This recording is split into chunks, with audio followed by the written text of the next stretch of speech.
Hey everybody. Happy, where are we? Tuesday. Happy Tuesday, everybody. Happy Tuesday. Thank you for being here, y'all. If you're on here, hit the like button, get those likes up, tag anybody, share this to someone that you think may find it interesting. Y'all already know the drill. Also, shout out to Malarkey with the 10 on the super chat. I appreciate you. Thank you for starting things off. Guys, if you like what we're doing here, y'all already know the drill. I see like, subscribe, and donate. Support your favorite content creators. They put in the work, so let's show our support. Yes, we definitely do put in the work. So I do appreciate the acknowledgement there. Let's see what else we got over here. Also, shout out, what's going on, Eugene? What's going on, Demetrius? What's going on, Coach Keith? All y'all in the building. Also, shout out to Hakeem for the 15 on the Cash App, starting out things right. Shout out to Stanley Smith. I saw a Cash App come through earlier today. Also, shout out to Reef. I see for keeping fighting the good fight. This Black man appreciates it. I appreciate all of you guys, all of your love and support. I really do, y'all. Thank you for coming through.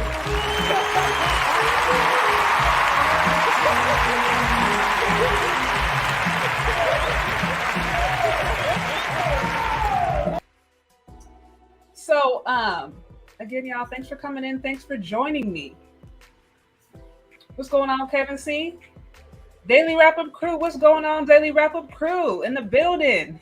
I see shout out to Shay Charday, always with the excellent content and analysis. I appreciate it, Daily Wrap-Up Crew. Love what you're doing over there. Love the conversations you're having. God bless you. You got all y'all have to have the patience of the saint to be having those kinds of conversations. So shout out again to Daily Wrap-Up Crew. So, you know, I wanted to talk about this. Let's just get right into it. It's very common It is so common, y'all, to hear about the dating preferences of Black men. I mean, that conversation has been going on for decades by now, right? The conversation that Black men, have the preference for the biracials or the exoticals or the light skinned or the white woman or the Latina or anything that is not stereotypically indigenous Black, however you define it. That is what Black men want. So we've all heard that the dating preferences of Black men have been policed for decades, if not even longer. This is not new to anybody. Many of the content channels today that garner hundreds of thousands of views are based upon the dating preferences of Black men, specifically celebrity Black men, specifically the high value Black men, specifically the NFL players and the NBA players and all of the Black men that women secretly lust after. There are entire channels in magazines and think pieces dedicated to this conversation. So it's nothing new. Policing the dating options of Black men is nothing new. Nothing new. But what rarely comes under scrutiny is the dating preferences of Black women. And while it's been said that Black men today have a snow bunny crisis, and while it has been argued that to them the kryptonite is the snow bunny, their preference is the snow bunny. What we're not talking about is the fact that it's very possible that Black women themselves also might have a snow bunny crisis. Here is the thing. It is not uncommon today to see famous celebrity lesbians, Black lesbians, women in positions of power, women with influence, with wealth. It's not uncommon to necessarily see them with a non-Black partner. I put some of them within the thumbnail. I know many of you guys were eager to point out the ones that I missed, but it's not uncommon. We see it all the time. I even see, it was just a few days ago, I was going on Netflix. I saw a whole series dedicated to, I guess it's like teenage, it looks like it's teenage girls, white girl, Black girl, falling in love. I don't remember the name of the sitcom, but it's like an entire series dedicated upon these love interests between these two women, Black woman and a white woman. So it's not uncommon to see this. It's not. Yet no one's talking about it.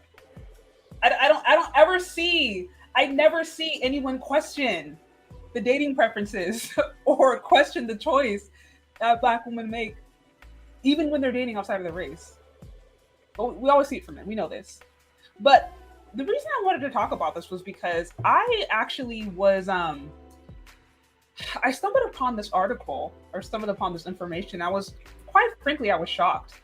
And I wanted to bring this up because, whether you agree or disagree, today's conversation, this is not necessarily about having a moral discussion. I'm simply here to report on what is going on and what the trends are happening. Now, if we want to have that additional conversation about whether or not we agree or disagree, we can do that. But for today, I really want to focus on what is actually happening. And what we are seeing, what the trends are showing us is that not only are just more younger women in general starting to go the route of whether it's bisexuality or just openly identifying as gay or lesbian, we're seeing this trend the highest among Black women. And I think it's important that we talk about it because now what does that mean for the Black community? What does that mean for men who are trying to date? What does that mean for straight heterosexual men who are dating bisexual women? Does that change the dynamics? So that's what I want to talk about. Again, guys, if you're on here, hit that like button. Shout out to Norman with the 5 on the super sticker. I appreciate you. I see Big Mama's watching you.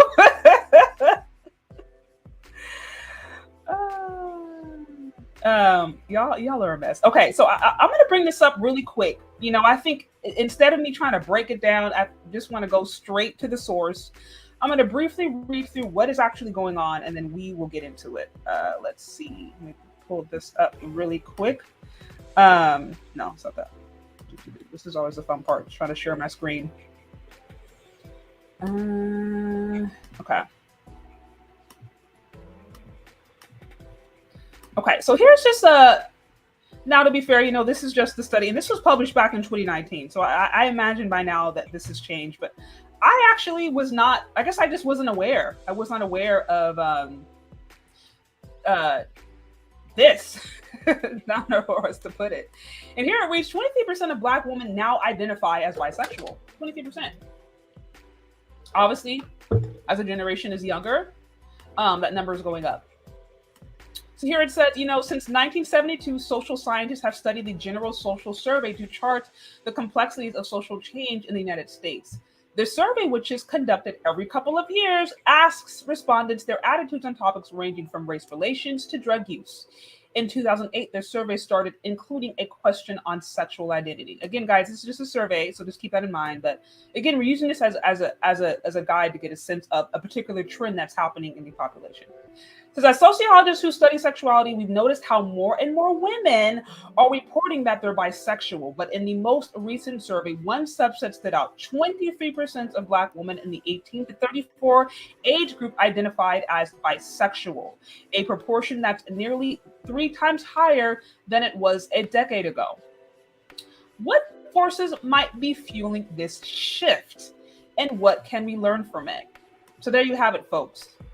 Again, according to this survey, this study that's been happening over the last few years, 23% of Black women between the ages of 18 to 34 now identify as bisexual. This trend is the highest of any other woman that we see, comparatively speaking. Now we know a couple of things. Black women in general tend to be the most feminist as far as like their voting patterns, things that they support.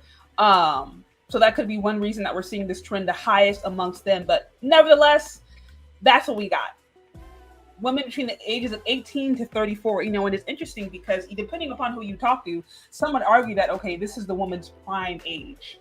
So you have almost 1/4. So 23%, I think that'd be 1/4. Y'all, I'm trying to do math here. A good 1/4 of Black women in that age group who maybe at their prime, if you put it, who identify as bisexual. Let's continue. It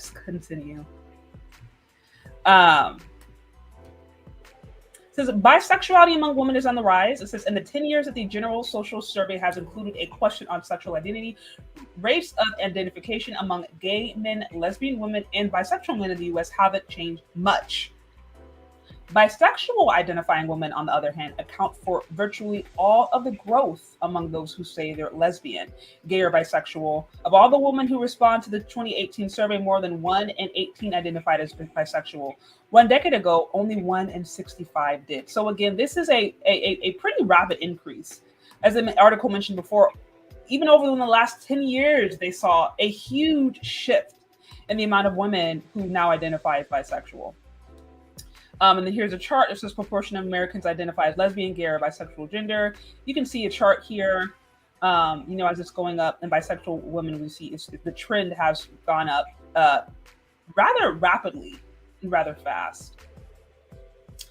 It says the most dramatic shift among bisexual identifying women is happening among young people. In 2018 sample, more than 1 in 8 women from the ages of 18 to 34 identified as bisexual. There were more than twice as many young female bisexuals as there were young lesbians, gay men and bisexual men combined. It says again, there was more than twice as many young female bisexuals as there were young lesbians, gay men, and bisexual men combined. You know what's so interesting? Just a total side note.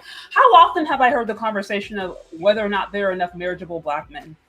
How often have I heard that? And very often, one of the main caveats is, oh, well, because these dudes are gay. These guys are gay. These men are gay. Am I the only one that have heard this, or are you guys familiar with that talking point?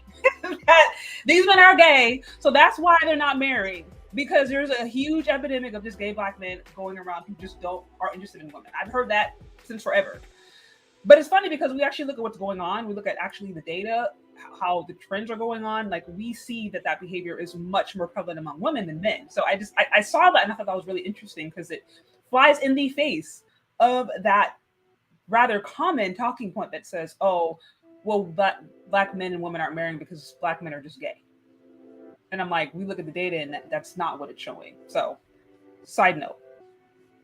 Let me continue. Again, guys, if you're on, hit that like button. Also, show support to the show. You can find me on Cash App or Venmo. Shay Charday. Okay, let me continue. Okay.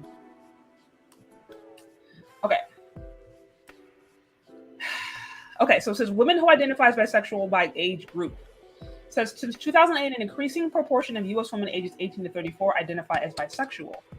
So again, this has increased over the last few years, really. Because that is a large shift, and it all happened in a relatively short period of time. So again, we're seeing this shift. This wasn't like a slow progression. Um, this is a radical shift in a relatively short amount of time. So I'd race to the figures, and you'll see that young Black women in particular account for a disproportionate share of this shift. Again, Black women are leading the charge when it comes to women who are now identifying as bisexual. Um, Says a few years ago, we wrote about how approximately 18% of young Black women identified as lesbian or bisexual in the 2016 General Social Survey sample. That rate was more than 2 times higher than for white women or other racial groups, and almost 4 times higher than for men of any racial group. So it says here, Black women, I guess their rate of lesbian or bisexuality is 4 times higher than men of any racial group. Again, this flies in the face of the popular talking point that says these Black men are just gay, this is why they are not marrying. It flies in the face of that. Very interesting. Very interesting. And then here it says proportion of young women identifying as lesbian or bisexual by race. Again, we see that the trend is the highest among Black women, and seemingly it looks almost, I don't want to say exponentially, but it is incredibly higher than what we see from other races of women. Why is the trend the highest among Black women? Why are we seeing this trend? Very interesting. Let's continue. It says, and other trends of Black women also led the way. So it says data like this helps us to establish a shift that is occurring, but they don't really explain why it's happening. Exploring the why requires different methods of analysis and existing studies. But it says some studies may provide some clues, but beyond this, other demographics research shows that Black women have led the way in other trends related to gender. I mentioned this before. Black women historically have been the most feminist leaning when it comes to just rights and just their support of feminist ideology. Black women have been usually at the forefront of that. So consider the gender gap in college attendance. As early as 1980, Black women began to outpace Black men in completion of a 4-year college degree. And it wasn't until a decade later that white women started earning college degrees at a higher clip than white men. So they're saying, okay, it could be a college issue. It says, okay, more of the married Black women started having children. Eventually, more unmarried white women started having children. It says perhaps when it comes to sexuality. So basically it's just saying, okay, well, maybe this trend is just consistent with other trends where Black women have kind of led the charge, and then other races of women have followed after them. So that's really their analysis of it, although it's not really clear. Now here is one notion: a shortage of men. It says cultural forces might also play a role. Because rather they studied sexual identities, they studied sexual behavior. It says yet they discovered a similar pattern. Young Black women were more likely to engage in same-sex sexual behavior than women and men in other racial and age groups. They argue that this shift speaks to a larger truth about American culture. It's more acceptable for women to spur gender norms because of femininity isn't valued as highly as masculinity. Since masculinity and heterosexuality are closely intertwined, men might believe they'll suffer a higher social cost for identifying as bisexual. Let me say this. I can even remember, story time for a second, y'all. I remember back at the high school that I went to, where legitimately, no lie, it was popular for a woman to be bisexual. It was very popular. It wasn't so popular for men to be bisexual or for them to explore sexuality or be gay. There was more of a stigma associated with that. But I remember for the women, it was very much accepted and it was almost like the thing to do. It was like the trend. So I can say, at least in my own life and my own anecdotal experience, I have seen it play out where women are encouraged to try all kind of different things, to explore their sexuality, whatever that may be. They're encouraged to do so. You don't see that trend among men. Some may argue it's because of societal pressure. Some might argue it's just maybe a lack of interest. Who knows? But nevertheless, I can say in my own life, I definitely saw that trend, even within my own school days. So anyways, guys, if you're on here, hit that like button, hit the like button. Show support to the show. You can find me on Cash App or Venmo Shay Charday. Let's continue. Okay, I think we're getting somewhere here, guys. We're almost at the bottom. I just wanted to get to everything. kind of lay a bit of groundwork here. Okay. Okay, others have pointed to the shortage of men hypothesis to explore young Black women's decisions about relationships and marriage. This too might explain why young Black women in particular seem more willing to explore bisexuality. According to this argument, fewer marriageable men create a need for women to consider options beyond heterosexual relationships or marriage. Traditional marriage isn't as necessary as it once was, since women have more educational and economic opportunities. They can afford to be pickier or possibly to explore same-sex relationships. So basically, y'all, this whole idea that there's not enough marriageable Black men. Here is my question. How do we know there's enough marriageable Black women? How do you define that? A lot of times when I've heard this conversation, you know, they point to all these factors of Black men aren't, you know, they're not leading in this, they're not leading in that, they're not doing this, they're not doing that. Okay, granted, let's just assume all that's true. Are Black women really doing that much better? I mean, we know in general, the Black community in general is at, you know, it's been systematically targeted for different things. Black women lead the charge in a lot of stuff. Obesity, debt. I think like the average of Black women is like $5 or something. Yeah, they have college degrees, but they also have an insane amount of debt. I've already spoke to that. Health isn't really doing that well. If you look at the rate of single parent households. So there's a lot. I mean, if we really want to go tit for tat on what makes a man marriageable and what makes a woman marriageable, can we really say that there is a disproportionate amount of marriageable Black women and there's just no marriageable Black men? Or can we honestly say that there are a lot of men and also a lot of women perhaps who are not marriage material or are not set up for success in that area? So I have a hard time with that idea of just like, oh, there's not enough marriageable Black men, because that assumes that by nature of a woman being a woman that she's marriageable, and that's not true. First of all, there's a lot of women out there who don't really want to be married. They say they do, but they don't really necessarily want maybe all that's associated with that. A lot of women today even saying, hey, marriage isn't for me. That's patriarchal, or that's old school, or I don't need a piece of paper. So it's just this whole idea of saying there's not enough marriageable men. Let's just assume that's true. Okay, fine. And you have a whole analysis as to why, but you also don't apply that to women. To me, is incredibly disingenuous. Because we can't act like just because a woman is a woman that means she's marriageable. No, there are other things that are in place that would make a woman seem marriageable. So again, to me, a very disingenuous argument. Very disingenuous. Let's continue. Shout out to Raw with the 20 on the super chat. Okay, it says they use female partners for companionship, but they are still aroused by male masculine essence in the D. They play both sides. These women just want everything. I know a mixed lesbian couple who both share the same guy. Wow. That's deep. Let's continue. We're getting there. Yeah, so again, going back to this argument of marriageable, there's not enough marriageable men. Like I said, let's just assume that's true. Can we honestly say there's enough marriageable Black women?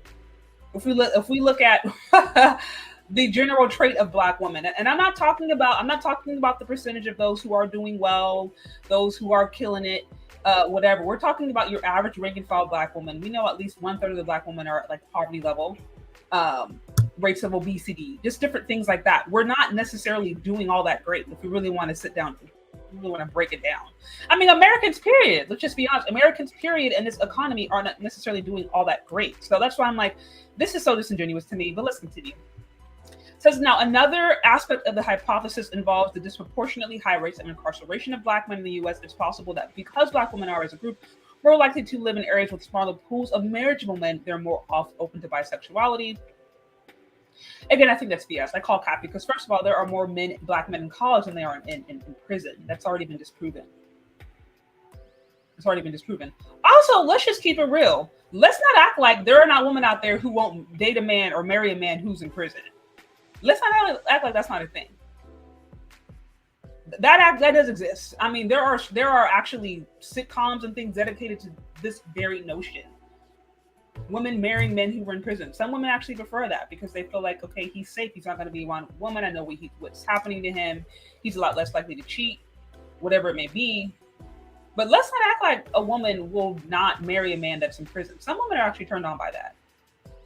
But either way, like I said, I call cap because there's more men in college than there are in prison. So let's not even go there.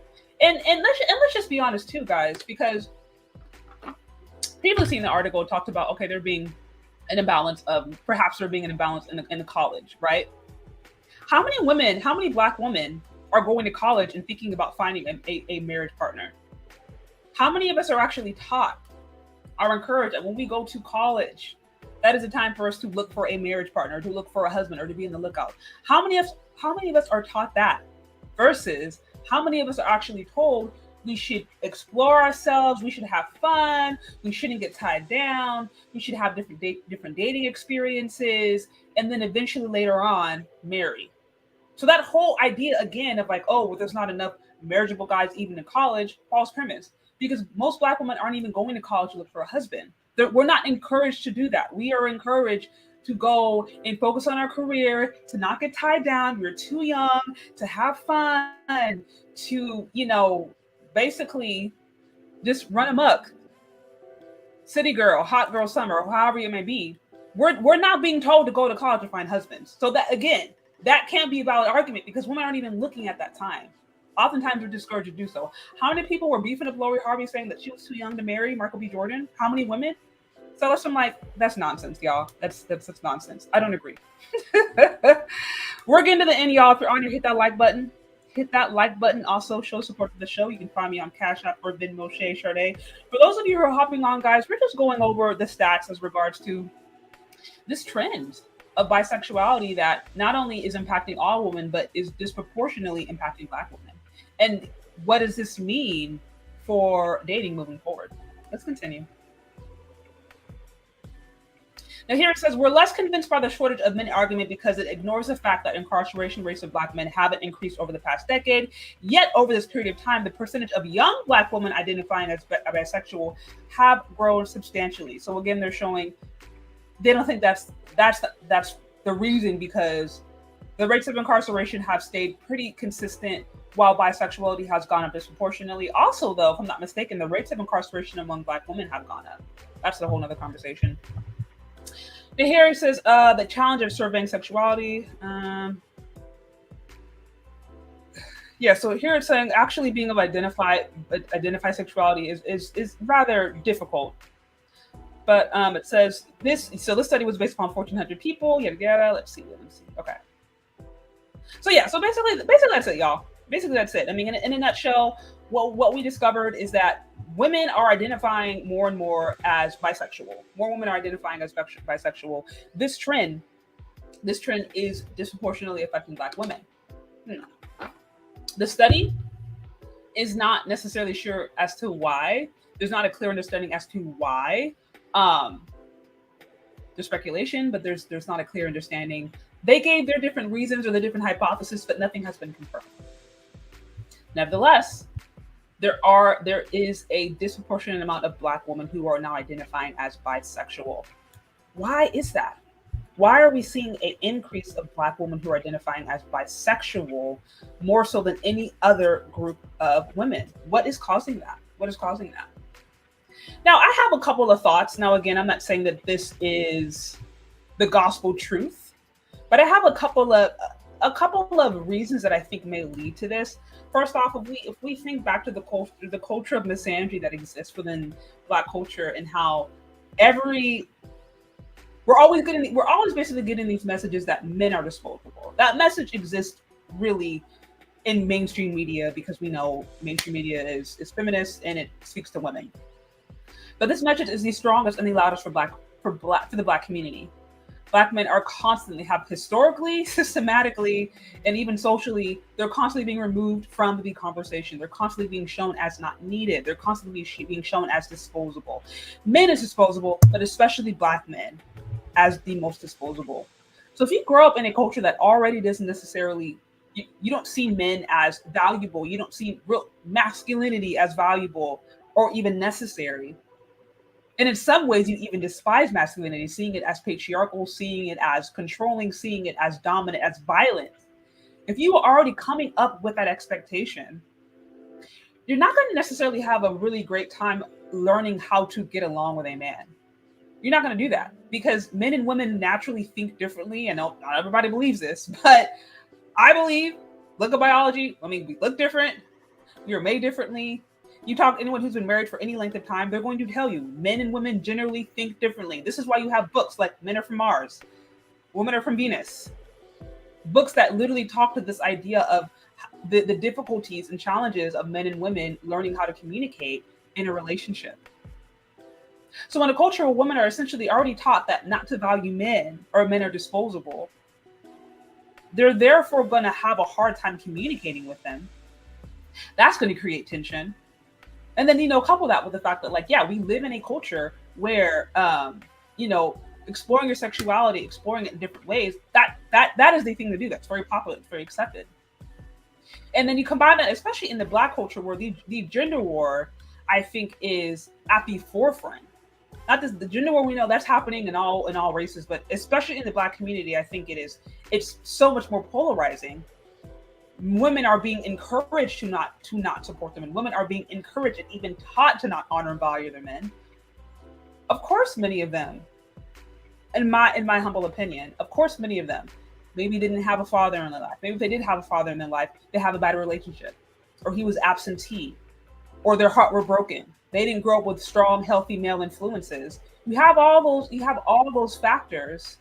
You have all those factors going on. And I think that is a different thing that can really push women to say, okay, well, let me try to find acceptance here. Because think about it, women are very emotional creatures. I even heard, I think this is actually on Daily Wrap-Up Crew, if I'm not mistaken. Shout out to Daily Wrap-Up Crew. If I'm not mistaken, it was on Daily Wrap-Up Crew where there was a woman who said that she preferred, bisexual Black woman who said she preferred to have, she preferred to be intimate with a woman than with a man as a bisexual woman, because she felt like she connected emotionally better to women, and she felt like the woman could cater to her better. And then the men were just like, well, yeah, we're not women. Like we would have to learn how to do that. But in her mind, she connected emotionally better to women. So therefore, okay, well then that must be true love. And that's the thing about it. It's like, yeah, as a woman, of course you're going to emotionally connect with women, because we know how we think. Our minds think the same way. If you look at your typical femininity channel versus you look at a channel that's focused on men, we're talking about different things. Even if I look at usernames, how often do I see usernames that say, brother of logic and truth, you know what I mean? Or truth teller 123, or I love the truth, 345. And I'm like, that is a man. Or as a woman, it's like, oh, princess goddess, queen leopardess. You know what I mean? So it's like, even the way we identify ourselves, it's like we're very different in how we operate. So of course, a woman is going to connect with a woman in a certain way, duh. But here's the breakdown. I think a lot of us, again, in this culture that already has misandrous tendencies, you combine that with single parent households, you combine that with women not, growing up with that, or strong male influences, you combine that with women actually being incentivized to not like men or to hate men. All of those things, to me, I think can create a culture of women being like, okay, I'm going to try and alternative methods because I don't know how to get along with these men. And I don't find value in learning how to get along with these men. And I think personally that could be one thing that is driving this trend. Just my personal thoughts. So, guys, again, if you're on here, get those likes up, hit the like button.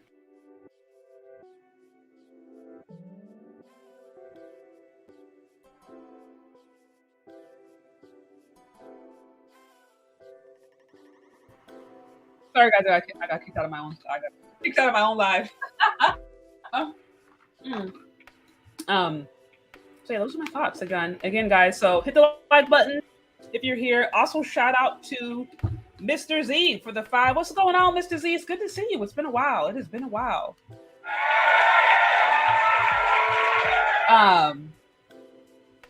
Yeah, it's been a while. So y'all, that's what I got. So for those of you guys who are on, who are just joining, just a quick recap. What we did was, we first identified that, look, we already know that Black men's dating preferences are always under scrutiny. That's nothing new, and that'll probably never change. Women's dating preferences, however, are not really under scrutiny. However, what it's not uncommon to see, especially in popular media, it's not uncommon to see Black lesbians, a Black bisexual woman with Black partners. It's not uncommon to see that. Now, we know if this was a Black man, he would be all kinds of, you hate your mama Black, snow bunny crisis.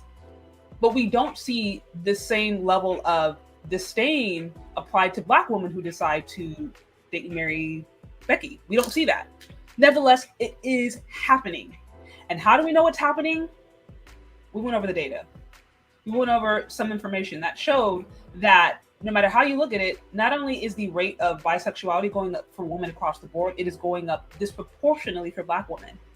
And they said that Black women are 4 times more likely than any race of men to identify as bisexual.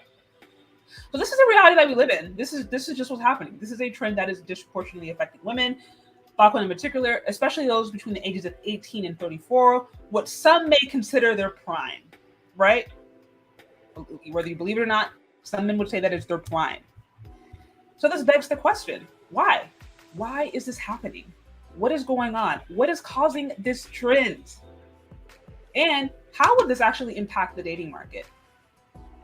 I don't have the answer on this, obviously, because I'm not in that position. But if there's a straight heterosexual man out there who is seeking to date or find a wife, whatever it may be, is his scenario going to be different? Is the interaction going to be different with a straight heterosexual woman than it would be with a bisexual woman?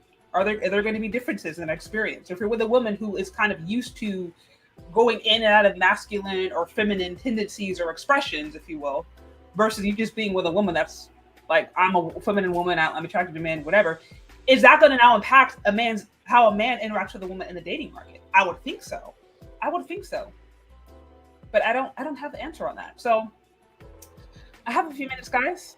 I have a few minutes that could open up the lines. Let's see. So what I'm going to do, guys, I'm going to go on a quick little break. And then after that, I will open up the lines. Guys, if you're here again, hit the like button and support the show.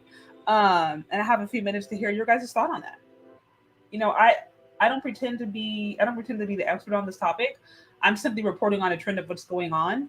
Like we said, this is happening, whether you agree or disagree, whether you morally like it or not. This is the trend that we see going on in America, especially among younger generations. And I think it's about time that we talk about it. And also, I think it's also about time we be consistent. We really should not be. We shouldn't live in a culture where Black men can be so quick to be called have a snow bunny crisis. You hate your mama, and we see Black men doing the same thing and nobody says anything. We shouldn't do that. Especially when we know that this trend is going to increase and we're going to see more of that. It's about time that there is an equal amount of grace applied to that scenario. So I'm going to go on a quick break. We're going on a quick break, and then we're going to talk.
Okay, so like I said, I have a few moments to open up the call lines.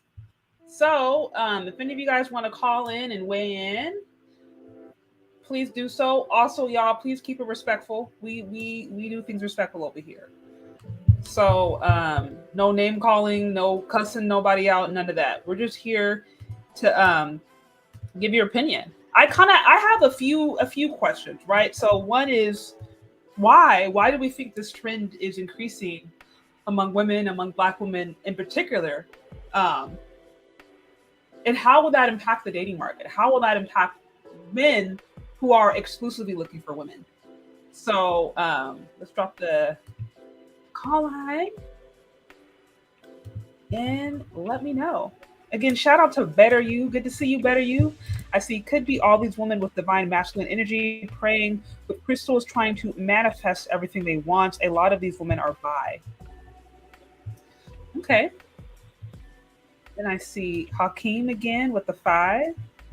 I appreciate both of y'all. Thank you. Appreciate it. So if any of you guys have opinions, I can wait around for a little bit. If you guys have something to add to the conversation, let me know. Okay.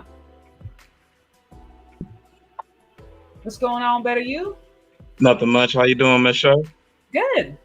So what you got on the topic? So I think it comes from a lot of different places. Okay. A big part of it, I think there is a general misandry that's present in our culture that really demonizes men. And even when speaking to my girlfriend, like the other day, we were having a discussion, and I mentioned a few things like Black men out earn Black women at every age demographic band. Black men being some of the most involved fathers in scientific studies being done. Mm-hmm. And she was like, well, I don't know if I agree with that. Now, it was kind of one of those things that became, how do you disagree with a scientific proven fact? You know, and I think part of it too is there are some people who, frankly, they're operating outside of their natural frame, and it's a way of them trying to find their own personal happiness. I know some folks who kind of are living like a super uber liberal lifestyle per se, but they aren't necessarily the happiest with it. And I think that there's a fear of traditional relationships and traditional values, in a sense, that they completely disregard it and they go completely the other way. And it's a whole lot of other things as well. I see we got Z in here as well, so I'll go ahead and what's going on, Mr. Z? It's been a while. What's going on, y'all? Can y'all hear me well? Yeah, I can hear you. What's going on? Look, man, we know what this is. So what we understand, the former mayor of New York City, if I'm not mistaken, he was a white dude married to a Black wife, right? That Black wife used to be on some LGBTQ stuff before the white man came in the picture. So if you think you know what I'm saying, you probably do. If I can't have the white dude, I'd rather be LGBTQ than be with one of you dusty Black men. Right? Like, I mean, this is a thing. This is a thing. You know, like we saw that with the comedian sister that went. She was part of the thumbnail. I forgot her name. How did I forget her name already? Aisha Taylor. There we go. Okay. Aisha Taylor. Yeah, she was married to the white dude, and guess what? They divorced after 10 years or some odd. Guess what? Then she's with a white woman. Of course. Of course. So you would say the misandry, the misandry in the community definitely is a driving force for women to be like anything but that. This is what I'm saying, Shay. I think we have to fundamentally reevaluate the messages that have been sent out in the Black community over the past 5 decades, because what's really happening is everything that was put onto Black men over the past 5 decades is actually on Black women. The lies about them chasing after white women as the prize, it's actually what we found out. And I just started doing some research on this, according to Dr. Jennifer Lundquist, who just reviewed millions of data points on online dating. Actually, it's women of color that see the white man as the gold standard, not men of color that see white women as the gold standard. So that was a lie. Black men You said secretly being on the DL. You said Oh, say that again. I'm sorry. okay. Wait, can you repeat that? You said it's. It's women of color that see the white man as the gold standard. It's not men of color that see white women as the gold standard. Oh, right? Yeah. So men of color. Yes, we understand about white colonialization and white conquest around the planet over the past few centuries. It did affect us how men of color think, yes, but we're not chasing after the white woman as the prize to make up for our inadequate masculinity. It's actually white women of color, who are chasing after the white man and white patriarchal ideas of masculinity as the prize, right? That's one thing. So they were wrong about that. What else they're wrong about? Remember, especially in the 90s, y'all remember the whole black men are secretly on the DL thing? Y'all remember that whole phase? That's what I was saying, yes. Exactly. It's the other way around. From what we're seeing, actually, black women are what, 23% of them are on some LGBTQ stuff, on some bisexual, queer bisexual stuff. Yeah, like 23%, right? Something like that. I think the most recent polling was showing. Once again, so everything they've been saying about us over the past 4 or 5 decades, actually, when we stop caring about what people say and we actually look at the polling data or the data off of the internet, where you could see when people feel secure because of their anonymity on the internet, or they're more honest and open when they're being interviewed, and they can actually tell you how they really feel instead of putting on for their friends.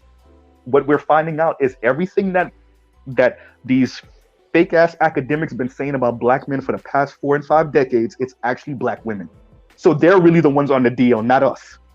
Well, that girl ship, there might be some extracurricular activity going on in that girl trip, not involving a penis.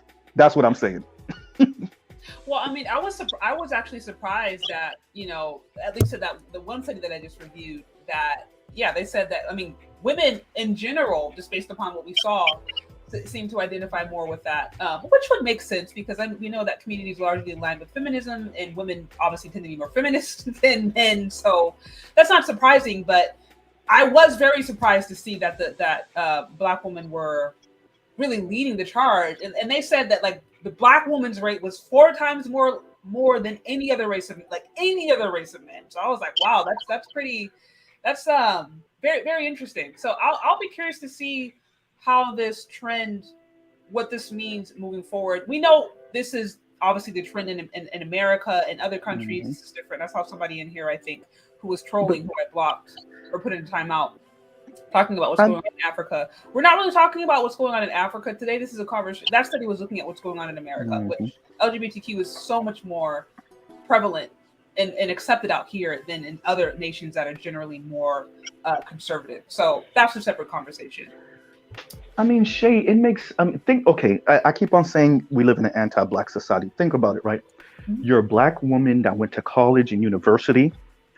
Low key, you did have sex with a couple of white dudes, but nobody back in your hood know it. Okay. So you've been kicked out of Mount Olympus, white land. Let's go through it. You think you're better than your black male counterparts. You still live in an anti-black society, so non-black men and women will experiment with you, but obviously they won't marry you. Yeah. So now you're put in a weird position, because once again, you've, air quotes, ascended past the majority of black men. Non-black men and women are still anti-black as shit.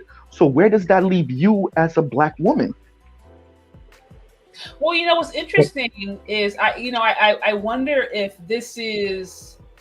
some of this would be a kind of a result of the conversation that black women have been having a long time, to expand their options, divest, expand your options. And so I'm wondering if we are seeing women expand their options, maybe not in the way that it was traditionally exactly. But that's really what this is. It's like, hey, in my mind, I need to try to be as open to as many things as possible, with the exception of black men, because they're people. But anything else. What else is interesting is, and I talked about this, I think, last week, where Dr. Tiazon Johnson had posted some more evidence that was really essentially showing the foundation of a lot of the black misandry that we see today. And what, again, the cool part about it was that a lot of this stuff is theoretical. Even if you look at, I was listening to Feminist yesterday for about 2 hours. Interesting, very popular channel. And I was listening to her break things down, and I'm like, it was a very good presentation. But a lot of it, again, is theoretical. When you actually look at what's going on and you try to actually now measure it against empirical data, a lot of the stuff does not actually stand up under scrutiny. And so going back to your earlier point, things that have been put on Black women in the Black community, it's like, it's not necessarily, when you look at what's actually going on in the trends of the data, it's not. It is not. It's even worse. I mean, okay, so I remember I reviewed some of a documentary about radical feminists in Britain from the 70s and the 80s, early 80s. And the documentary came out in the 90s. And so what you found is a lot of what those radical feminists were saying is what we're experiencing now, so that women should isolate themselves from men.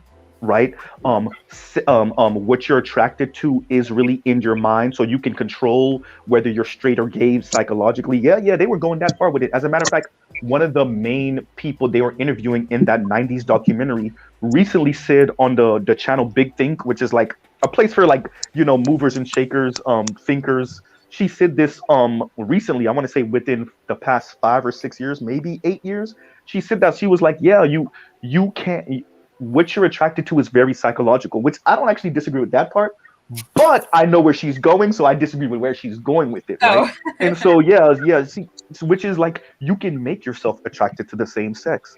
And what you're finding, essentially what I think is happening is there's angry, bitter, everyday women, right? Everyday sisters that are just mad at their baby daddy, or they're mad about who didn't want them in high school or in college. And they're being led by some very intelligent, insidious, both white and Black feminists, radical feminists, down a particular road to ultimately end up with other women. And radical Black women kind of behind the scenes are leading other Black women to end up with just themselves eventually. And it's not going to hurt anyone else but Black women.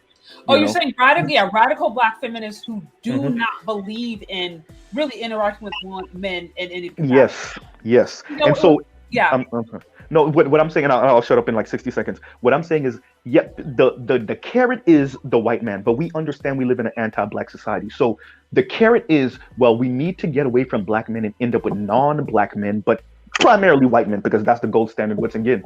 But because white men are protecting their wealth, and to be honest, they want white male sons, fully white male sons, what ends up happening is many of these Black women find themselves in no man's land. And I mean that as a pun, right? They find themselves in no man's land, and so they end up with each other. And that was, I think, for many Black radical feminists, that was the goal in the first place. You know, and I'll shut up right now. End up with women. Yeah, it was interesting because the feminist I was listening to yesterday, she was kind of breaking down how, for lack of a better term, remove all standards for women. You know, how Sukiana expresses herself, that's her version of femininity. How Cardi B expresses herself, that's her version of femininity. Who are we to judge that person's expression of their femininity? We need to create a space where it's more open, right? So she said that in one sentence, and then in the other sentence where they were like, okay, now how about women who want to submit? Well, no, if women want to submit to their men, they're under a patriarchal structure. That's bad. That's evil. They shouldn't do it. So it's like, wait, so you're literally saying remove all standards and allow a woman to define their version of femininity based on how they want, except for when it is more traditional, or except for when it identifies, I guess, with interacting with men. And to me, I was just sounds too much like men being in pleasure. See, these particular women are against anything that comes off expressly for the pleasure of men. And because you might be a feminine woman who wants to pleasure your man, and you get a sense of pleasure from that, they have a problem with that because they don't want him to be happy at all. They won't come out and say that to you, right? Because that's too overt. That's too on the nose. So they'll direct you in a way where, like, you're too male identified, or you're, you know, like you said, that's not a feminist way of viewing the world. But really it's like, nah, the problem is you're making him happy, and we have a problem with a woman making a man happy. No, I think part of it too comes in with some of that misandry that I was mentioning earlier. I think it's a holdover from our particular experience in this country, that we have placed less intrinsic value on one another. But I think part of it too is women that, at least that I've spoken to through coaches and in casual conversations, they have a tendency to confuse attention with intentions. And I can't tell you how many times I've been in the locker room or I've been somewhere and I've heard certain white guys or men of other races just in general fetishize Black women. And those women that they deal with think that this is something serious that could end up being a long-term relationship or whatever. And it's really just, they want to roll around with you for a little bit, have that experience, but they're going to go back to Becky. They're going to go back with whatever. Because like Z said, most of them, they want their children to be white. They want to pass these things down to children that look like them. And I think that's the biggest hurdle. And I think that's really part of why we're seeing it. A lot of women are getting those experiences with some guys and they're thinking, oh, I'm on this particular level now. Not really realizing that, frankly, yeah, it's easy to get a guy to sleep with you. But those guys having something serious with you is not the same thing. Absolutely. And what you end up seeing in the long run, and this is where we're going to the subject matter again, is it's almost, to me, it's somewhat of the K. Michelle effect, which is you deal with certain Black men, you get mad because of your experiences, then you go to the white dudes.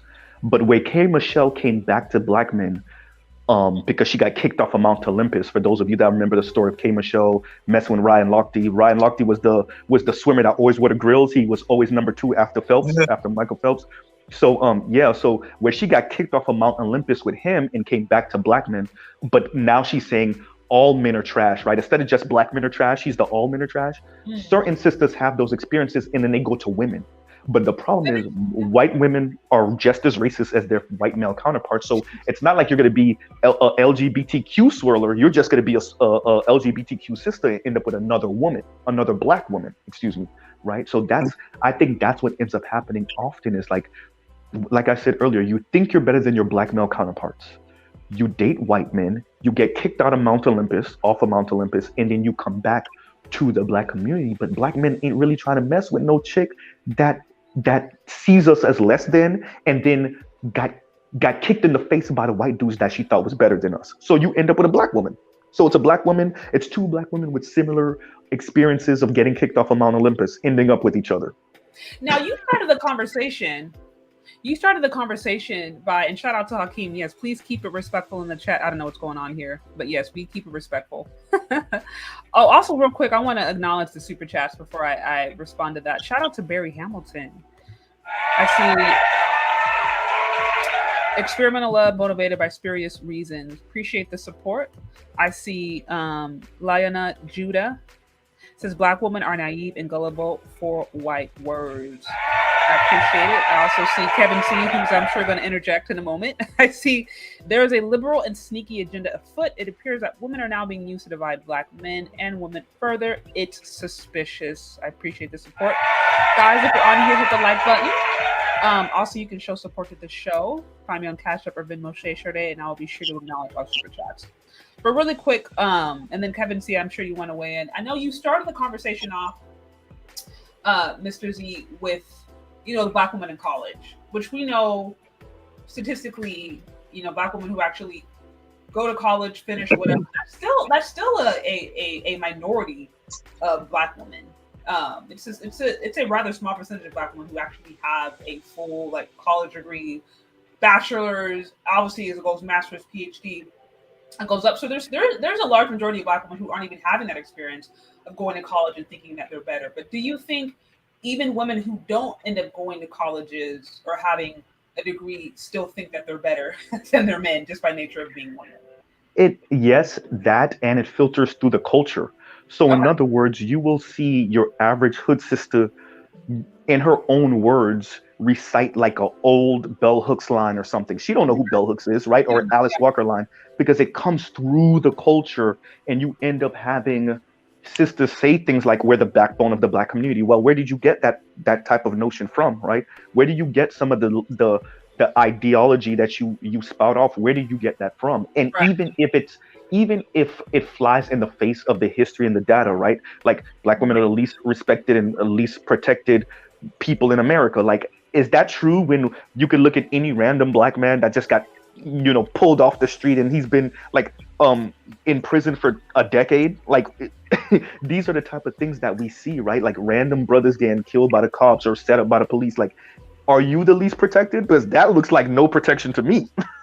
Right? Like, so when we say these things, like I said, I think a lot of this thing is astroturf, right? It's coming from the top down. It's not grassroots. We actually even see that with BLM, right? Once again, even if for a second it was grassroots, what ends up happening is it gets co-opted by larger political and economic forces that then use those particular movements or ideas for their own gain, and they just need the black face that's willing to play the game for them.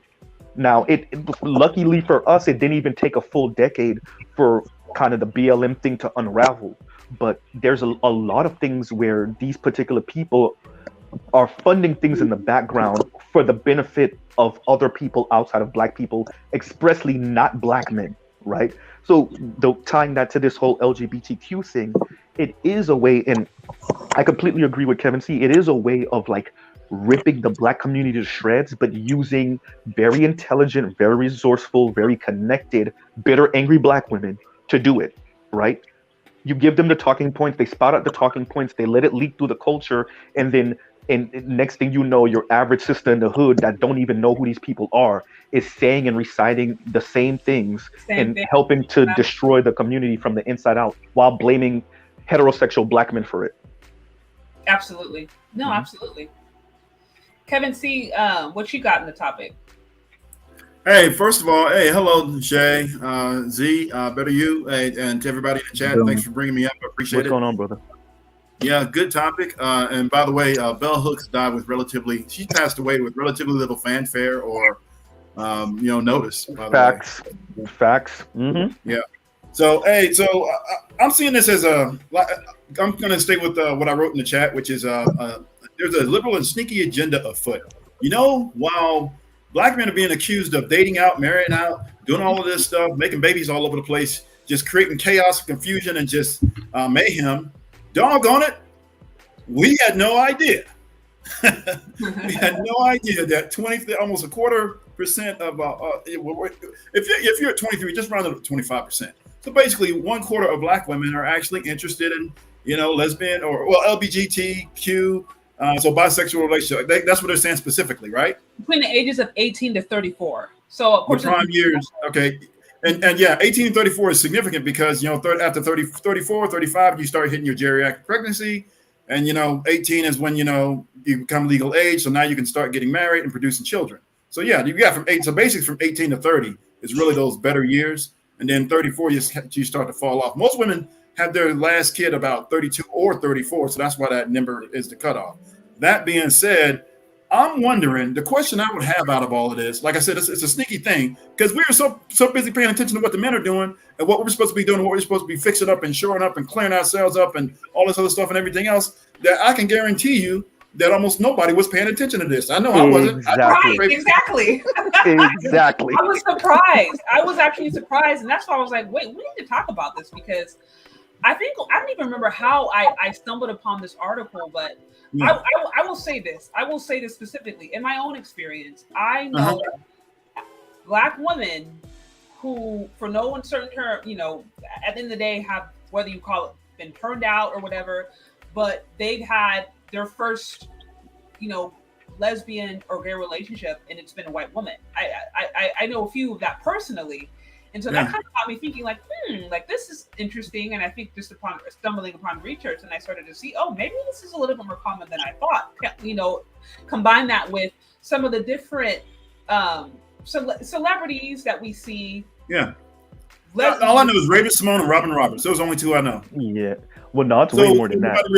Somebody really pays attention to it. We look, Raven-Symoné, Robin Roberts, and the new black press secretary, Jean something, whatever her French. She's got a French name, but she replaced Jen Psaki. Now there's more, and again to your point, it goes. You're right. No one ever really does talk about it. It just kind of happens, and it's like, but it's happening nevertheless. And like I said, some of them are especially those in positions of power and money and influence, they're essentially doing the same things that Black men are judged for doing. The NFL, it just looks real sneaky. It just looks real sneaky. Hey, the other thing too is, this is what my question would be: is this really genuine, or is this just another tactic or strategy because you can't get the commitment in marriage and the dedication and the investment from a man? That part. I Because think you're dead on it. I don't know. It's an interesting question. I don't know. I mean, I'd be curious to actually talk to someone who identifies. Well, it generates questions for me because, I mean, 60 years ago, you wouldn't have had this. Now, and I'm not saying people need to suppress who it is they are naturally. If this is what you are naturally, that's fine. No issues with it. Be who you are. And I'm all about that. All of that being said, I'm just wondering, as we do more and more damage to demonize Black men, because there's a 400 plus year agenda to do that, and it's crazy because even though Black men are doing everything we can to counteract that, that agenda still overrides almost everything that we're trying to do. That being said, again, it goes back to, is this something that's really genuine within the women, and is this, and are they doing this out of just naturally trending in that direction, or is it because they're listening to all this stuff about there's no good men available? They're not doing the men are this, the men are that, and then I'm just going to replace the men with a woman. And matter of fact, I didn't realize this, but did you know that I didn't pick up on this, but I would never connect the two, but now I do connect the two. Somebody actually wrote somewhere. I saw it somewhere, someplace, and I can't remember where I saw it, but I do remember seeing it. It said, Black women are becoming the new stepfather. Yeah, yeah, that was a trend. Yeah, that's a trend. So have you heard about that, Mr. Z? Yeah. We actually spoke about that maybe 4 or 5 months ago. Maybe we were speaking about that because there was a 19-year-old sister messing with like a 30-something, 40-something-year-old woman, Black woman, and she was saying like the children don't respect her. And I'm like, first, you're 19. Secondly, I mean, even if you're the air quotes man in the relationship, roll eyes. Some of these kids, the women's kids are older than you. But that we extrapolated that out to what you're saying, which is like, these women engaging in these relationships, and why are they? And like, because as more men kind of wake up to where society and women in particular have positioned them is somewhat of the safety net. Like I destroyed my life. I destroyed the way I connect with other people of the opposite sex. So now I need somebody as a safety net. As more and more men say, I'm not going to be your safety net, especially not for what you're asking me to do, you're going to see women engage in relationships with other women, right? And I wanted to really stick this point because, Kevin, is something that you said. And I've been saying that for a very long time. We so hyper-focused, especially in the Black community, on the men over the past 4 and 5 decades that we allowed a lot of our daughters to become entitled monsters. We essentially allowed our daughters to be white little girls without white little girl skin, right? Mm-hmm. And so they're very entitled, they're very envious and jealous, they're very and it's another word I'm looking for other than entitled, but they're that, but without the accoutrement of white skin. And so they're really mad that they're not Karen. See, whenever we expose a Karen for putting her nose in a Black person's business when it shouldn't be there, we think we're shaming Karen, and we might be, but with a lot of women of color, not just Black women, see as a social power that they wish they had, right? So when you're shaming Karen, what other women of color are seeing is like, I wish I could call the cops on a dude just for being there and me not wanting him to be there. And I wish the cops would come and beat him up. You see what I'm saying? You see that even in that divestiture space, you'll literally see women plotting and being like, "Oh, we should start to call the cops, or we should start like trying to emulate the Karens of the world." I've seen this with my own eyes. Yeah, they want that social power and the connecting, and I really mean it when I said it. The forming intimate relationships with other Black women in particular, is because of that. Once again, you think you're better than your Black male counterparts. White men are too racist. Latina and Asian women are too racist. And so you end up with Black women. like if you could get a white woman, you will. Like we said, the Raven Simones of the world, the Aisha Taylors of the world. If you can, you will, right? What's the comedian name? Wanda Sykes of the world, right? Yeah. So if you can, you will. But if not, then you end up with a black woman. And you know, kind of the city that I work in, you see a lot of you. There's a lot of LGBTQ black women in one of the cities that I work for. A lot. Right, and I'm not surprised. For those of you that live in the DMV area, especially DC, there's a lot of educated black women that are dealing with other black women, right? And like once again, I mean, you kind of So, what again, happens when you price yourself out? Go ahead. I'm sorry. I'm wondering if they had a relationship with a man, the relationship didn't work out. Somehow they got a kid or two out of the relationship, and now they're looking for somebody else to replace them. And the men are saying no, heck no, absolutely not. And the women don't really know, and they're not caught on to this yet. And now they're trying this. Well, I mean, it's looking that way to me. Mm-hmm. Now, my concern, is it really genuine? Is this real? Is this what they're doing? Or is it being done out of necessity? That would be my question about it. Well, you know, that's interesting. I think it'll be interesting to see how things progress. But I will say, you know, male hating channels, for example, let's say you're a woman who listens to Cynthia G, for example, which I'm going to be covering off. Yeah, right. And you listen to her take on black men. If you're ingesting that over and over and over and over again, combine that with the fact that maybe your dad wasn't there, or maybe he left you, or he was abusive or whatever, you have those traumatizing experiences, and then, you know, to Mr. Z's point, you date someone else and outside of the race, and he's just as dusty. It's like, I to me, it's not uncommon. It's not hard to believe that. Yeah, there might be some women who are just like, they've tried men, they're over men, they don't like the way the men are, the way the men operate. They've been with dusty men, and they're just like, women are a better option. I understand them. I can emotionally connect with them. It's culturally okay. To me, that doesn't seem outside of the realm of reason, just simply because of, you know, people I know who've had that experience, people who they've turned a woman, you talk to them to find out they have bad relationship with their dad, they had a traumatizing relationship with a guy, ABC, X, Y, and Z. There is some discomfort when it comes to men, and they find solace in a feminine companion because they can understand femininity. They can understand a woman because of how they think. So to me, that's not outside of the realm of reason. You know? Yeah, I'm just suspicious about why and again, nothing against the LGBT folks.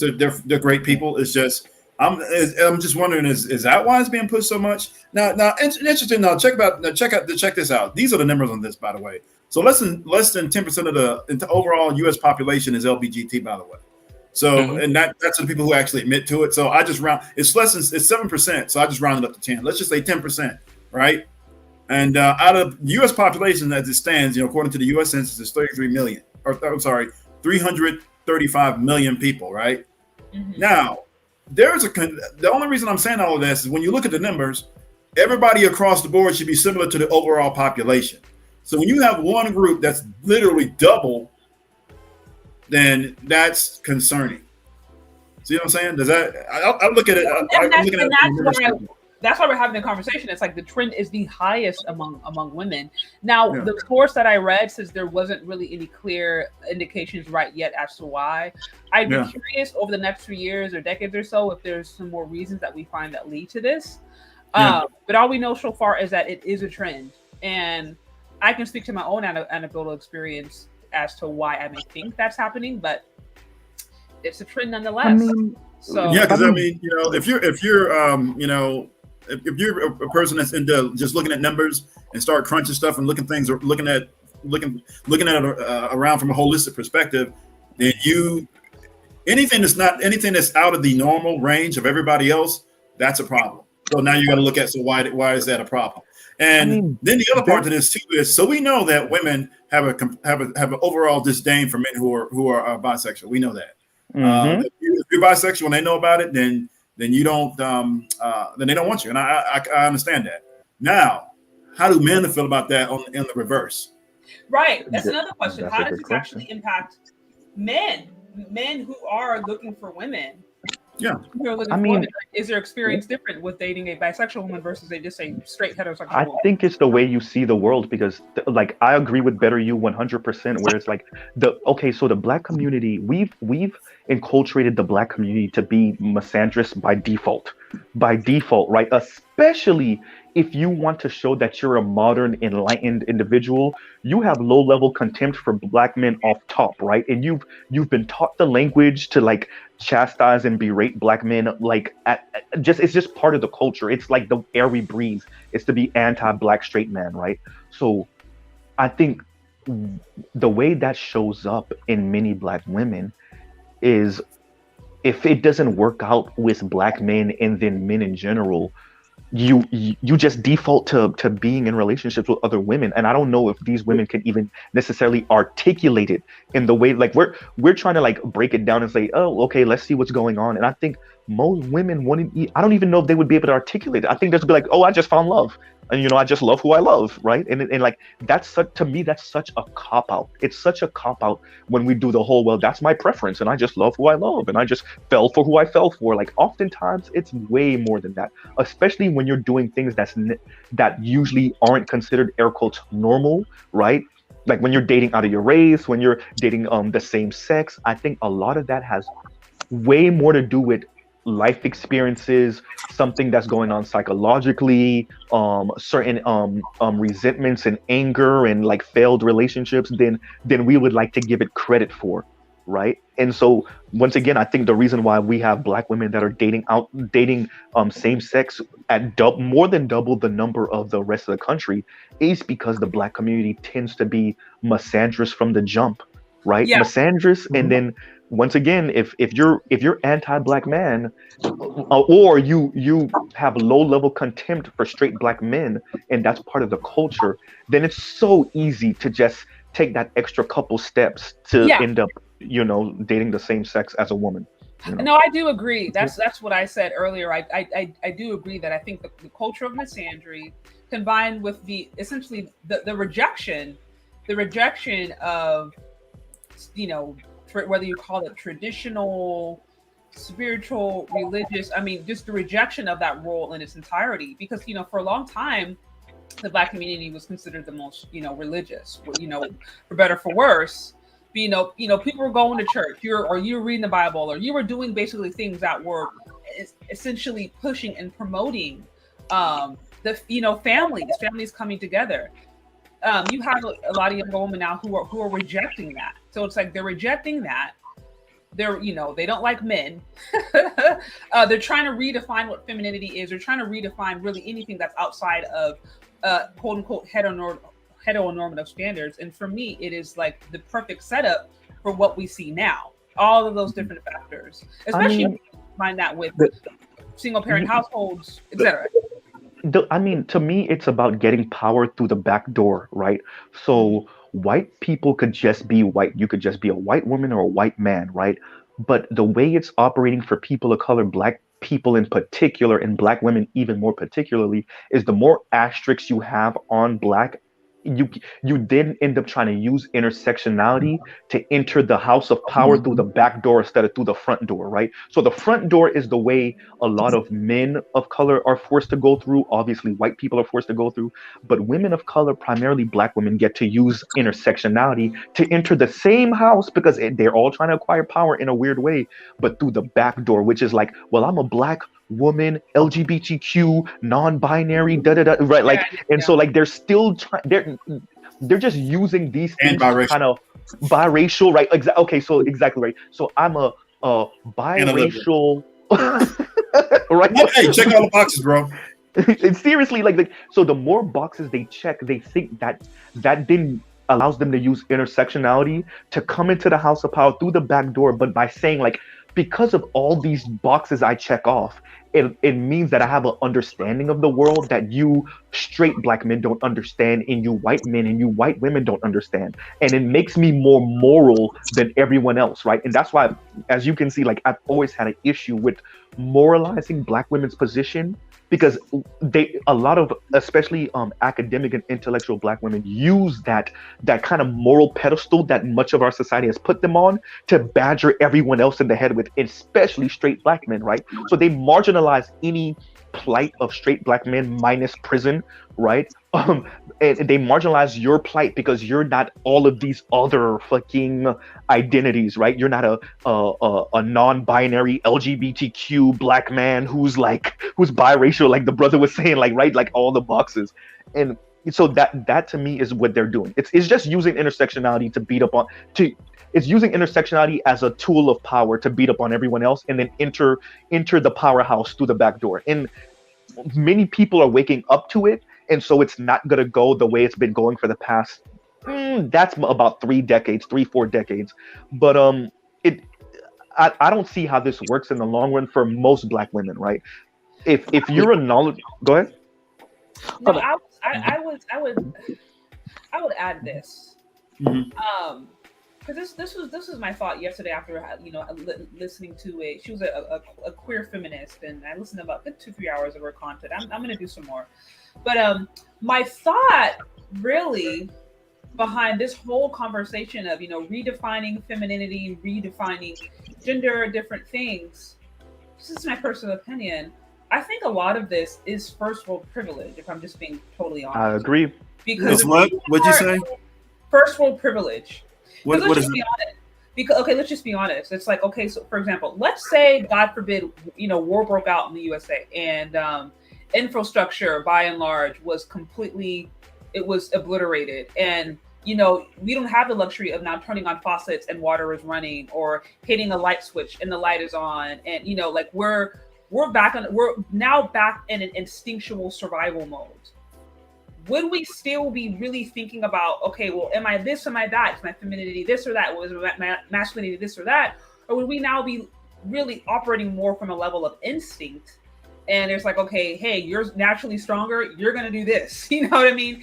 Hey, you are right now on your cycle. You can't go out to war, or you're this, you can't do that. You know what I mean? Like, because in certain cultures where it's like, they don't have these luxuries, these kind of, these creature comforts, they're not sitting around debating about what masculinity really means, and if there's multiple forms of masculinity or if there's multiple forms of femininity. They're just kind of operating based upon what's instinctual. Like places where there's a civil war going on. They're not having this debate. It's a tier one problem. It's a tier one problem, not a tier 3 problem. And I can guarantee you they're not having this debate over in the Ukraine right now. Right, that's what I'm saying. Yeah, so and that's not making fun of the situation. That's not a debate right now. Everybody's going back to their instinctual look. We're in survival mode. All the men of fighting age from 18 to 60, you got to stay and fight. The women, left with the women left with the kids, and only a few women stay behind to actually support. And then only a few, just out of that few, only a real small few are on the front lines, if at all. Well, another thing, and I want us to be careful with this, because to me, this is the next level of this is mixing what Shay said with what Kevin said. The next level, and shout out to the nameless protagonist because he brought this to my attention, is the beehive model, which is you will have women essentially wanting men to still perform those patriarchal roles with no benefit necessarily.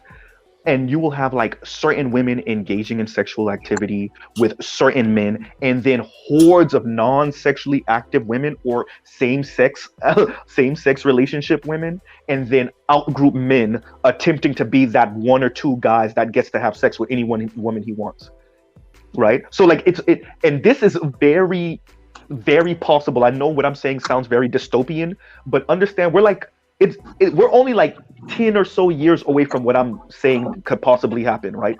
Once again, it's a handful of women and a handful of men having all the sex.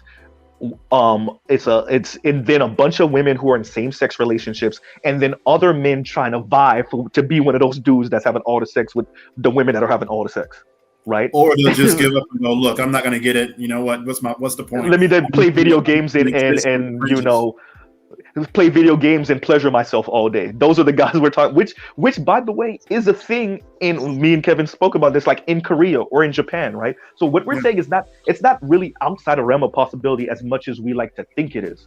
And all of this stems from, like Shay was saying, like first world kind of luxury problems, right? We're having these conversations because maybe, so, we're Black, so most of us come from like working class, maybe working poor backgrounds. Some of us are solidly middle, even fewer of us are upper middle, and then a handful of us are rich, right, or wealthy. But even though we live in a society for the most part that has made it comfortable enough for us to even be having these conversations seriously, right? And because it's comfortable enough, now we're engaging and entertaining some of these things about, like you were saying, Kevin, what is masculinity? What is femininity, right? Like, why can't we be fluid, right? Gender is fluid, sexuality is fluid. And you can only have that conversation when people have AC and light, right? Right, and cars. That's what I'm saying. I think how many feminists in wartime would be quick to want to get in the traditional feminine frame? How many of them will be like, you know what? Yeah, I'm 45. I'm a woman up, and I'm gonna go on the front lines and fight for this country. We know there's women in the military, so I don't want to downplay that. But I'm just saying, your general rank and file woman today, 1 or 2% maybe, hardcore feminist who was hardcore, we need to redefine because of patriarchy. How many of them would want to benefit under patriarchy if this nation or their society was in shambles or was under pressure? That's what I think about that a lot. They were talking about reinstating the draft, but actually adding women, and women were actually livid about that. There was a there was a rumor that there was going to be a draft and they were going to include women, and they were like, no, that's not what we wanted. We didn't mean that. We meant just for the guys. Not for us. You know what though, Kevin, and this is the thing. I've watched many war documentaries. Let me tell y'all something. If you want to know why the European Union seems so passive now, which they're really not, because they still be taking over shit in Africa and shit, but that's a different conversation. But you want to know why they come off a little bit more passive with having war with each other? I want people to really sit down and think about walking through a plane and watching a tank shell rip your partner apart. You're talking to him, and then you hear a boom, and by the time you look, his feet are still on the ground and the rest of him is gone. Like y'all really got to think about what World War I and definitely World War II did to anybody that was part of that war. Because we talk about Vietnam, and Vietnam was bad, yes. But World War II, you got to remember the type of technology that was appearing in World War II and what it did to people psychologically. And so when we talk about war, you want to know why a lot of these more affluent women are like, hell no, I don't draft, but not us, because they can imagine once again going house to house looking for combatants, and then you're engaging men who got AKs and shooting at you, right? And then if you get captured as a woman, what you think they're gonna do to you? Actually, I mean, you guys, I mean, you hit the nail on the head. A lot of this stuff, I do think is just, this is first world privilege, and God forbid this country is at a state of crisis, which I mean to a certain extent it is. But like I said, war literally broke out, and you're seeing bombs, you're seeing all this different stuff. How many radical feminists are going to be standing up, or just women in general standing up and saying, you know what, no, I still want equality. Sign me up for war. Or they're going to be like, let the women and children leave. Men take your rightful place. No, I'm gonna tell you right now, men are gonna make women do all the stuff they've been saying they want to do. Hey, I got a couple of points and I want to back out real quick. One is, because we talk about generational wealth. How are we going to do that when if women are pairing off with women? How does that work out? Some of these women got kids though, Kevin. Some do adopt. And I will say real quick too, guys, I have to wrap this up in a few minutes. I actually have a meeting coming up. So so final points. Sorry, I just realized that. Go ahead, Kevin. I'll go after you. Just that would be a concern. We keep talking about building generational wealth and building communities and building this and building that. How does that work with women? And is it going to be the same thing? And are these women just coming in and essentially doing the replacement role? And then is it going to be like a real serious like marriage where you're actually building something? You're getting houses and you're getting insurance policies together, and your last will and testament and all that other stuff, because that's what traditionally men and women do. So now are women doing that? And then, you know, what if you have kids? And because I suspect that women are already showing up with kids. At least one of them is. And then, you know, so now is anything being transferred to the person and then the kids? And how's all this working out? It just generates more questions. That's all I'm saying. It does. And a lot of it, because it's so new, a lot of it's been undefined. I was at an event not too long ago where one of the headliners was a woman and was married to another woman, and I think one of the women had carried her egg. So she was kind of talking about just the challenges of like you going and signing the birth certificate and it's two moms, and it's like, well, I'm not the dad, but this is the only place. So the whole point is these kinds of conversations, it does bring up new questions because you haven't really seen this operate on this level, if that makes sense. So, or at least in this it looks more like a survival tactic to me than actually a genuine way to do something in a traditional, in a semi-traditional format you're going to get the same results that you would get if you built with a man and a woman and you produce children together and all the other stuff and everything else. I don't like people taking shortcuts or trying to get someplace or not even, I'm not even call it a shortcut, just trying to substitute one thing for another and still not getting where they're trying to go. Yeah. And still fell in the end going, oh man, I tried this and it still didn't work. Oh, what am I doing wrong? Yeah. So I couldn't make it work with these guys. I couldn't make it work with the other groups. I couldn't do this. I couldn't do that. This was my last shot. Now you get to the end of your life and now you're like, it's a fail all the way around, and that's not cool. But at any rate, hey, so one more thing. Just I know I keep saying that, but this is the last thing. Part of this, you mentioned the patriarchy, Shay, as if it's some strange, male-run, dominated cabal that's just out to get women. And I can almost guarantee you, and this isn't my original thought. I'm actually taking this from somebody else because I heard him say it, and he's right. Basically, I know everybody hates the Alpha Male podcast, but one guy actually made a point that was actually pretty good. He said the overwhelming majority of men are not waking up trying to figure out how they can dominate and oppress and abuse women. We're getting up every day, going to work, busting our behinds, trying to figure out how we can, go to a job that we may or may not like, and then take care of our families.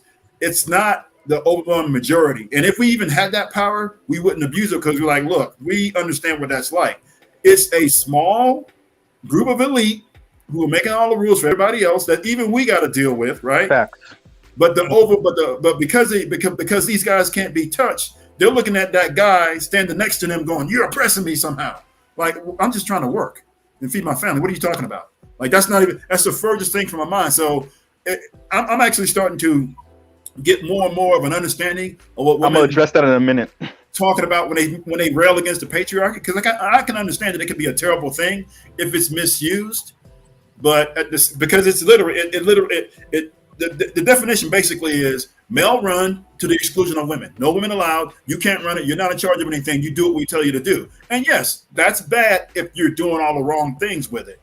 But it's literally a small group of elite men with all the power running everything for everybody, to include that even we got to deal with it.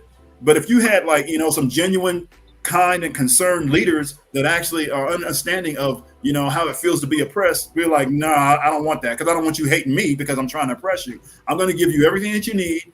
I'm going to be the leader, but I'm going to treat you with dignity and respect. See, and then it's almost like women can't fathom that concept. I can fathom that because if I'm the guy at the top, then that's how I would do it. You see what I'm saying?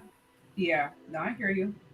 So anyway, that's kind of all I had to say. But I'll just kind of step out and listen. And it's a great conversation. You brought something up that nobody else is looking at. It's like you're on. Did you go looking for this, or did it just you come across it in other research? It was a combination of things. Just interactions with different people that I know personally, and then it kind of begged a question. So I was a little bit curious. I started doing the research, and then here we are today having this conversation. Okay. All right, well, good. You're always at the cutting edge, leading edge of all the stuff that's coming up. So we appreciate you. Hey, thanks for letting me up, Mr. Z. Better you, Shay, the chat. Hey, I'm out. That's cool. All right, Kev. So my closing is in addressing Kev and the whole topic. Like I said when I came in, what the polling is showing more and more, because once again, online dating, and when we actually have conversations with women of color, they're actually not against patriarchy. They just want it to be white male patriarchy. Once again, the internet's exposing us all, right? So like, women of color, women in general, that includes white women, are not against white male patriarchy. They just don't want Black or Asian or Latino patriarchy. So they, even the term hegemonic. I'm sorry.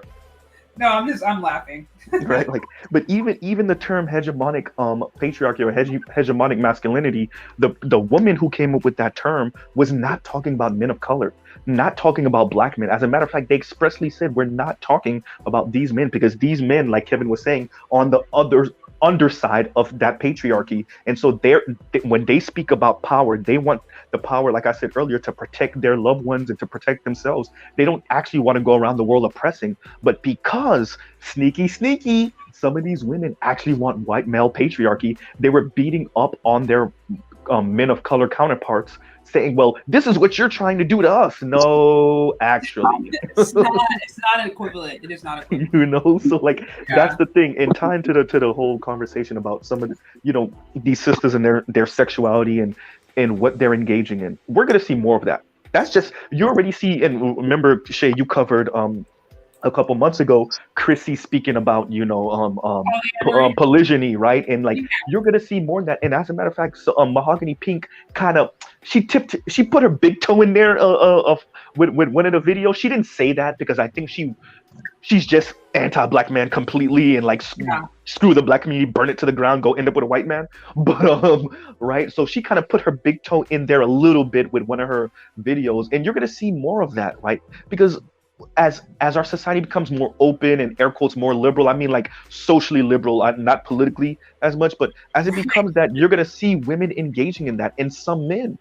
Now, because women don't earn more than their male counterparts as of yet, these women still won't necessarily have the money or the status, and what you're going to see, because I have a couple of friends that are police officers down here in South Florida, what ends up happening, and it's both the femme and the butch one, is women will be in relationships with women, and they will be cheating on those women with men. Mm-hmm.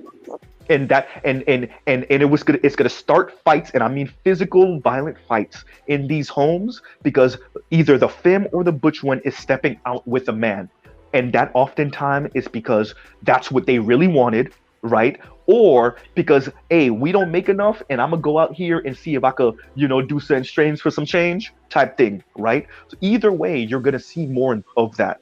And this is just, unfortunately, it may not become fully the new normal, but it's gonna be normalized in society to see women engaging in relationships with women and engaging in relationships with men simultaneously. Once again, polygyny, right? So polygyny it may not be what we often think, which is a man with a harem of women, which is polygamy, but a man with a harem of women. Might be,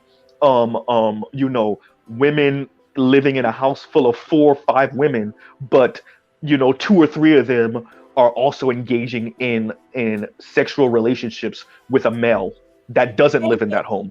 And socially, that's more acceptable. I mean, you even have some men who that like does it for them. You know, I don't have numbers on that, but I'm like, that idea it's kind of already out there.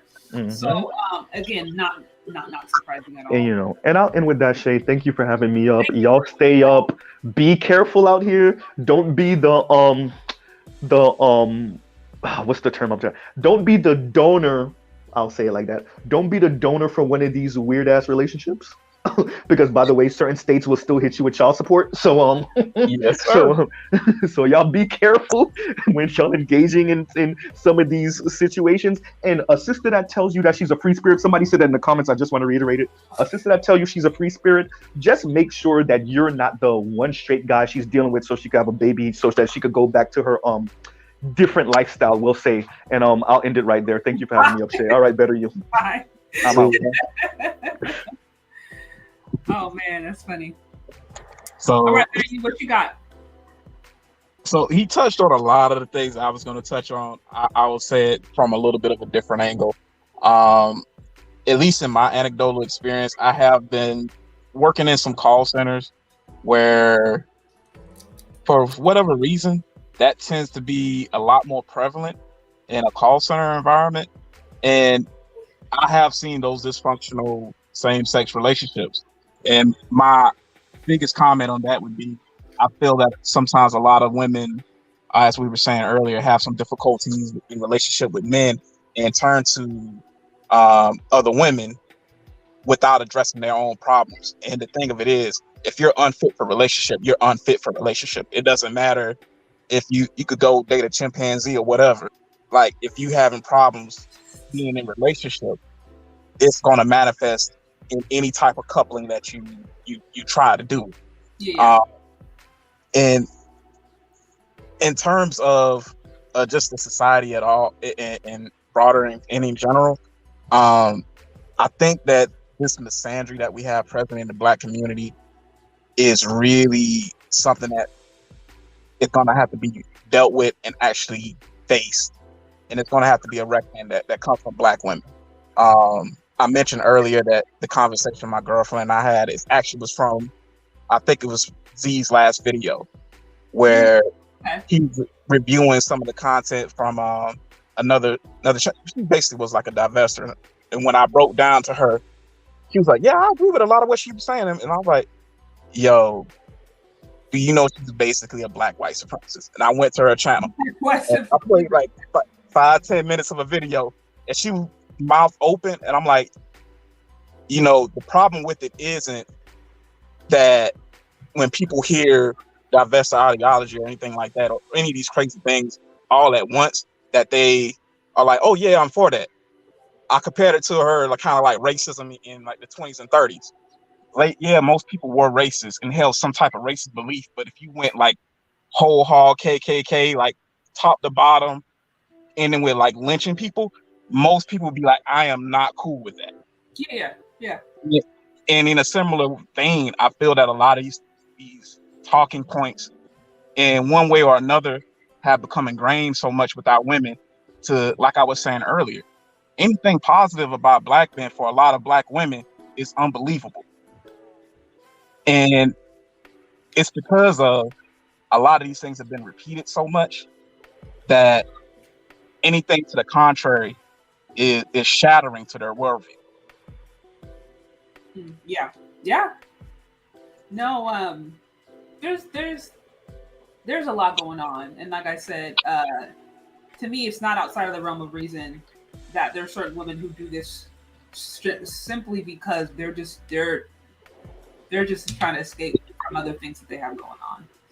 And like I said, it'll be interesting to see what comes of this, maybe over the next few years or decades, as you know, they track these trends and are understanding, okay, why are we seeing this extensively more for Black women or for the Black community? But there's a lot going on there. I'll say that. So I do appreciate you calling in and sharing your perspective. These kinds of conversations are good because I'm like, as you guys mentioned earlier, it's like we weren't even really. This is just kind of happened under people's radar, but nevertheless, here we are, and it's about time we address it, or at the very least identify it, because men going out trying to date women or you know, trying to have interactions with them, this is going to impact how that happens. Like, it's definitely going to impact it. So more to come. This might be an ongoing conversation. We'll see. But I do appreciate you weighing in. Appreciate it. Thank you so much, Ms. Shay. Yeah, absolutely. Take care. Take care.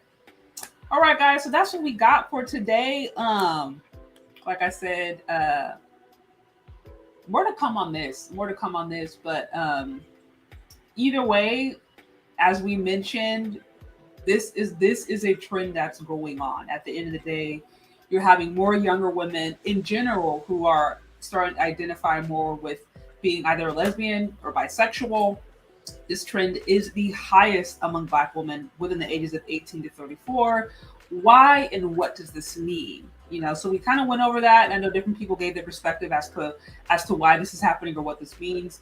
But it's something we're going to have to look out for, and it's something that doesn't seem to be going away. So this might be an ongoing conversation as trends increase or as more information comes out about it.